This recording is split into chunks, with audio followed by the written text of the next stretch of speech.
Hey guys, Fox here, and today we're going to be talking about former Houston Roughnecks defensive lineman C.J. Brewer. That's right, just like we talked about Cleo Davis a couple weeks ago, this is another one of those spring football to NFL players that a lot of people seem to forget about. But this past weekend, he had his breakout game against the Atlanta Falcons. Now, while the Buccaneers did end up losing this game, he was one of the best performing players for the team.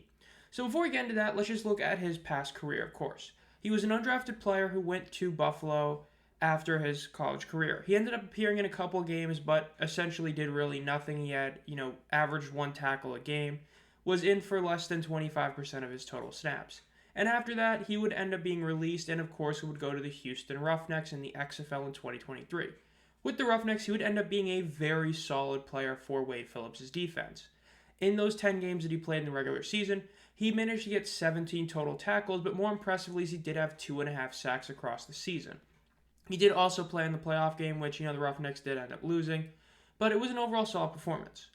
And it was one of those guys that is very much like Khalil Davis we talked about, right? When we did the video a couple weeks ago, I talked about Khalil Davis was a player that wasn't really a huge star in the USFL. He was a solid player that if you were a Stallions fan, you knew of him, but he wasn't necessarily a truly elite level player like guys like Chris Odom or, a Carlos Davis this past year. He was somebody who was just a solid player, and C.J. Brewer was very much just like that. Somebody that was just a solid rotational guy for the Roughnecks, but wasn't necessarily a superstar. But this past weekend, he would end up having 2 sacks against the Atlanta Falcons. And this came right after being inactive in Week 7. And what's more impressive about this is he was only in for 13 total defensive snaps. So that means that he was getting a sack at over 1 in every 5 plays, which is unbelievable. The fact is he was insane. He also had a third tackle. So he ended up having 3 tackles in 13 snaps, which is just remarkable.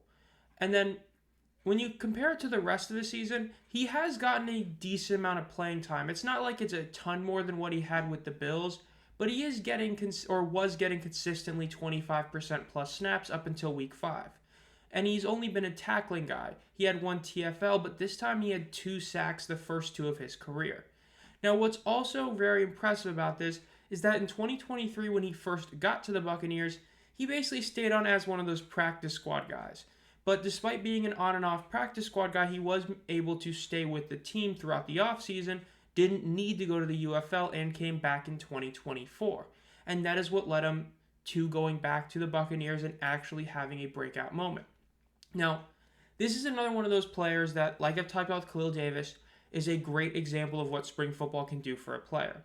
Look, we all get, our minds all wrapped up about the superstars. And while the superstars may be kickers mainly, but yes, we keep thinking about Jake Bates and Brandon Aubrey or Younghoe Koo from the AAF.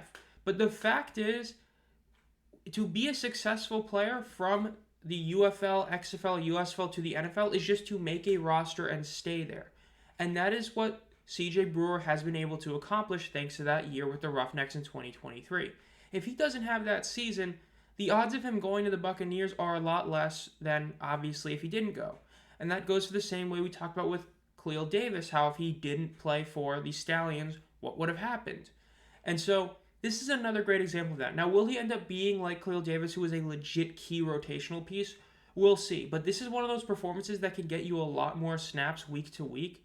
It will be a huge thing. Look, I've talked about it in live streams. One of my favorite players is Josh Wiley from what he did in college.